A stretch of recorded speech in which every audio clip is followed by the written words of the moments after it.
Auzubillahi minasyaitonirrajim. Bismillahirrahmanirrahim. Assalamualaikum warahmatullahi wabarakatuh. Apa khabar semua?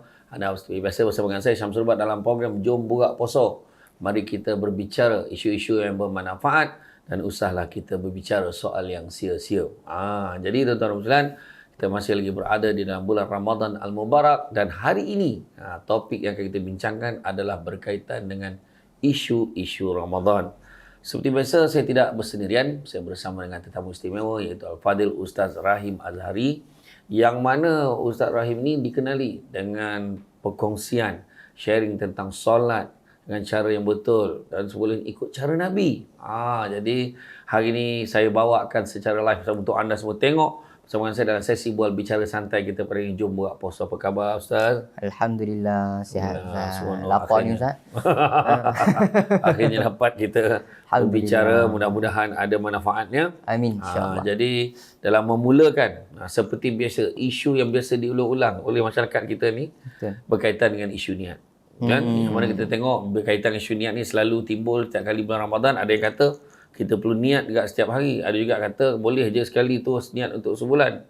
Jadi pada pandangan Ustaz, bagaimana untuk kita menjernihkan isu ni? Silakan Ustaz. Okey, masya-Allah. Kita nak menjernihkan persoalan yang setiap kali sampai je Ramadan. Inilah persoalan ni. Dia tanya lagi ke depan, dia tanya lagi. Betul.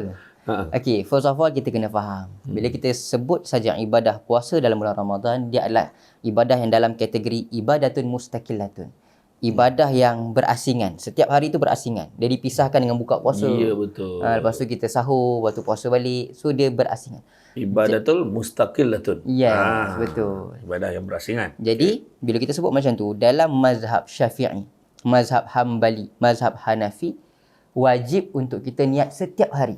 Betul. Betul Ustaz? Betul. Setiap hari kita kena niat. Bila kita dah niat setiap hari, makna kata setiap ibadah yang diasingkan setiap hari itu berjalan dengan sempurna. Tetapi ada di antara kita Ustaz, bila dia dah macam tu setiap hari kena niat, dia lupa. Bila dia lupa, kita boleh ataupun disunatkan untuk bertaklid dengan mazhab Maliki, which is pandangan mazhab Maliki, kita boleh niat pada awal Ramadan, pada malam pertama tu niat untuk sebulan terus. Makna kata kalau terlupa lah Ustaz, nak niat hari yang berikut-ikutnya tu, tak ada masalah. InsyaAllah Ramadannya masih dalam keadaan sempurna. Tapi tetap perlu ingatkan diri sendiri untuk niat setiap hari. Wallahu a'lam. Jadi kalau kita tengok Ustaz, dia orang ni kadang-kadang kita ni, masyarakat kita ni kadang dia confuse antara niat dengan lafaz niat. Kan? Betul. Ada pandangan kata kita mesti sebut sahaja aku berniat berpuasa esok hari dalam bulan Ramadan. Pada tahun ini fardu ke atasku kan semua. Betul. Tapi ada yang memberikan pandangan kita bangun sahur tu pun dah niat dah tu. Betul. Kan? Jadi macam mana Ustaz untuk kita huraikan pada mereka? Bila kita sebut niat ni, nawaitu, dia dalam hati. Betul. Macam Ustaz cakap tadi, bila kita dah bangun sahur tu, makna kata kita dah memang berniat nak puasa. Makna kata itu dah selesai dah soal niat tu. Dah sempurna dah. Tapi lebih elok untuk kita tambah keyakinan dalam hati kita, kita lafazkan. Betul. Nawaitu shauma ghadin an ada'i fadl syahri ramadhana hadhihi sanati lillahi ta'ala. Sebab tu kadang-kadang ada masjid Ustaz, selesai solat tarawih, menyanyi ramai-ramai. Nawaitu shauma ghadin, Jumaat seronok. Lepas habis tarawih, dia tunggu bila imam nak menyanyi ni. Menyanyi, niat puasa. Jadi maknanya, geng-geng pasti hitam tak boleh lah bagi alasan lupa baca niat, dia kata. Betul.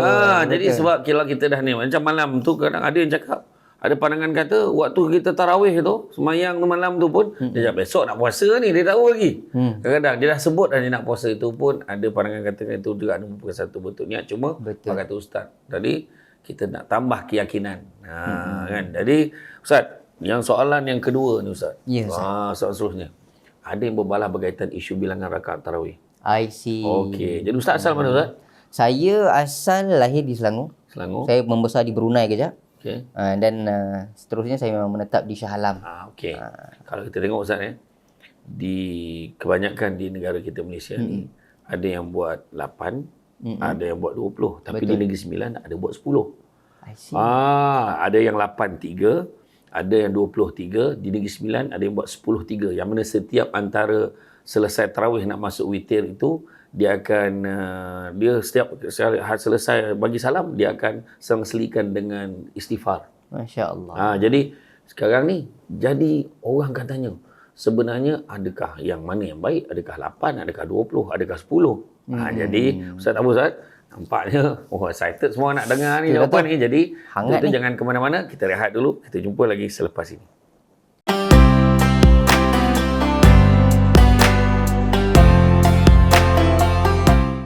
Untuk sesiapa yang masih belum pernah cuba, inilah masanya untuk anda cuba kerana susu ini bukan saja boleh memberi tenaga, malah secara tak langsung ia boleh mengurangkan sakit-sakit seperti gastrik, GERD, angin dalam badan, sakit-sakit badan, pedih hulu hati, kebas-kebas tangan dan kaki, serta bermacam-macam lagi. Yang dah pernah cuba, mesti tahu yang susu ini memang tak ada bau hamis langsung. Jadi insya-Allah anda tak akan rasa loyo bila nak minum susu ini.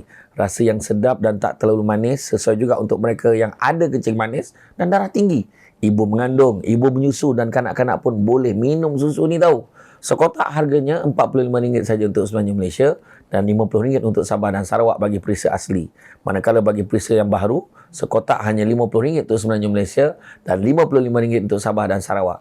Untuk seluruh semenanjung Malaysia, jika anda nak COD iaitu servis barang sampai baru bayar pun tak ada masalah. Cepat dapatkan sekarang. Lagi-lagi untuk persediaan bulan puasa anda nanti, susu ini sesuai diminum untuk mereka yang berpuasa sunat maupun puasa wajib nanti. Sebab susu ni boleh bantu anda untuk menahan lapar dari waktu sahur hinggalah berbuka insya-Allah. Minum je 1 sachet pada waktu sahur dan 1 sachet ketika berbuka, insya-Allah perut anda akan rasa baik sepanjang berpuasa.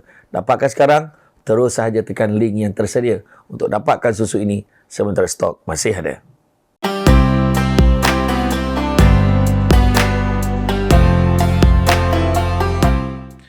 Alhamdulillah masih lagi bersama dengan program Jom Borak Poso, masih lagi bersama dengan Ustaz Rahim kita. Jadi Ustaz, Ya saya. tentang persoalan solat sunat tarawih tadi. So, macam mana Ustaz? Oh, Masya Allah. Saya baru balik daripada ibadah umrah, Ustaz. Saya balik daripada ibadah umrah. Waktu saya di Madinah, saya ada berborak lah dengan seorang alim ulama' ni lah. Ustaz lah di sana. Dia kata, ada sebahagian fuqaha mengikut Imam Malik yang mengeluarkan fatwa di Madinah. Di Madinah solat tarawih 36 rakaat, Ustaz. Jadi orang Malaysia kena pindah sana lah. Tapi Ustaz, untuk menjawab persoalan lah, sahabat-sahabat kita, 8 ke 20? Baik. Mengikut jumhur ulama'. Nah, ni kita sebut jumhur ulama' ni maksudnya majoriti ulama'. Majoriti. Yang terbaik adalah 20 rakaat. 20 rakaat. Tapi ada juga sebahagian daripada ulama' dan ahli hadis yang mengatakan boleh buat 8 rakaat. Maka di sini tak ada masalah. Nak buat 8 rakaat boleh, 20 rakaat boleh. Yang penting buat. Ustaz. Ini duk berbalah, 8 ni 20, 8, 20. Lah kau tak buat juga. Itu yang masalah, Ustaz. Dan satu lagi, dari segi kita bila buat ni, orang kata dari segi tertib tu jaga. Betul. Kadang-kadang nak 8, nak cepat pula. Itulah masalah masyarakat kita ni. Betul. Akhirnya ibadah walaupun dia buat 20 tapi tak sempurna. Kemudian Ustaz, apa pandangan Ustaz? Kadang dia pergi masjid yang buat 20. Lepas 8 rakaat dia witir kat belakang ni. Hari-hari macam tu. Macam mana Ustaz? Pandangan Ustaz lah, pandangan. Dia macam ni konsep dia. Bila kita pergi ke sesuatu masjid, kita raikanlah culture ataupun budaya yang dia amalkan di masjid tersebut. Lagi-lagi dalam bab ibadat ni. Kalau masjid tu buat 20 rakaat, kita raikan, kita buat 20 rakaat. Lagipun Ramadan, Ustaz. Pahala berganda-ganda. Dan fadilat solat tarawih ni, diampunkan dosa kita siapa yang buat secara sempurna. Apatah lagi kalau buat 20 rakaat berjemaah pula. Jadi janganlah orang kata kita pergi masjid dan semua buat 20 rakaat, kita lepas 8 kita dah lah duduk soft depan ni, Ustaz. Lepas 8 keluar kan, menyindir-nyindir orang, pergi buat solat witir. Dari sudut adab pun kat situ dah nampak kurang sikit. So yang terbaik buatlah 20 rakaat kalau kita pergi ke masjid yang buat 20 rakaat. Yang penting buat solat tarawih. Tak mampu buat semua, jangan tinggal semua. Okey Ustaz, saya nak tanya satu soalan ni. Kontroversi kat ni. Benda ni tak tahulah kena cut ke tak. Macam ni Ustaz, ada budaya dekat kampung-kampung Ustaz. Kadang-kadang, yelah, dia nak kelainan, dia import imam daripada Mesir lah, daripada Jordan, tak apalah. Faham. Tapi itu biasa. Tapi ada juga yang import anak-anak tahfiz untuk jadi imam. Tapi Ustaz, ya Allah, ada kampung-kampung yang jenis yang yalah, tapi tak ada ilmu, tapi mempertikaikan. Mana boleh budak kecil ni jadi imam? Faham. Kurang pahala kita berjemaah, dia kata. Allah. Sebab budak tu belum kahwin lagi, dia kata. Dia kata, hujah dia, lelaki yang belum kahwin tu, Jadi bila dia jadi imam tu kurang pahala bila solat jemaah. Jadi Ustaz minta Ustaz betulkan sikit Ustaz. Silakan. Okey, ini dari sudut pandang ilmu untuk menjadi imam. Betul. Siapakah yang paling afdal jadi imam? Hmm. Yang paling afdal untuk jadi imam, kita kena tengok pada bacaan dia. Betul. Bacaan dalam rukun qauli dia, bagaimana sebutannya, kelancarannya, itu yang lebih utama. Kemudian baru kita tengok pula yang umurnya, ilmu agamanya, dah kahwin ke tidak. Ni kadang-kadang yang kahwin tu satu hal, Ustaz. Saya pernah pergi, budak ni tak sunat lagi. La haula wala quwwata illa billah. Budak tu darjah 5, darjah 4 lah lebih kurang. Hafiz Quran, masya-Allah. Allah bagi dia kelebihan dia hafal Quran, diletakkan sebagai imam, bacaannya masya-Allah tamam, sempurna. Sempurna. Bila letak sebagai imam tu jemaah yang belakang-belakang, budak ni tak sunat lagi, mana boleh jadi imam. Betul. Itu satu kefahaman yang salah lah. Jadi kita kena educate jemaah kita, bagi tahu untuk imam tarawih kita kena tengok pada bacaannya. Sebab kadang-kadang kita letak imam yang veteran, orang lama, gigi tak ada, Ustaz. Alhamdulillah Rabbil Alamin. Kita kat belakang pun Allah, hai.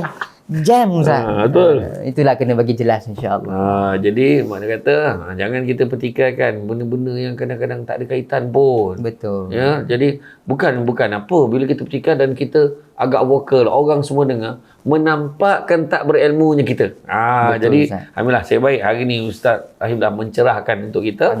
Jadi ada lagi yang nak kita bincangkan, tapi sebelum itu kita berehat seketika. Ambil nafas dulu, insya-Allah ada lagi yang nak kita tanyakan. Jadi jangan ke mana-mana, kita jumpa lagi selepas ini.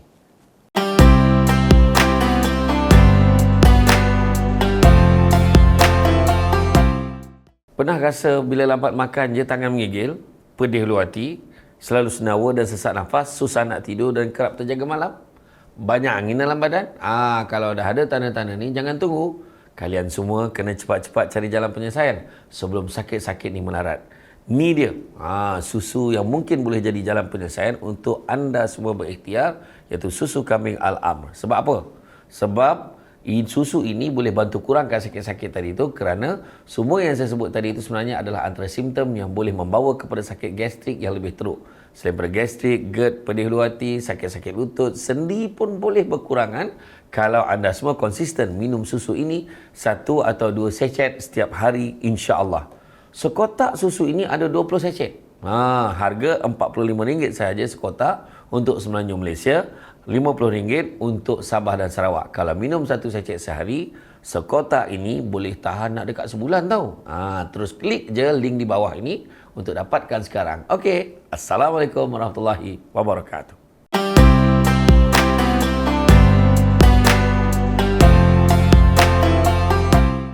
Alhamdulillah anda masih lagi bersama dengan saya dalam program Jom Borak Poso. Kita bicara yang bermanfaat, usah bicara yang sia-sia.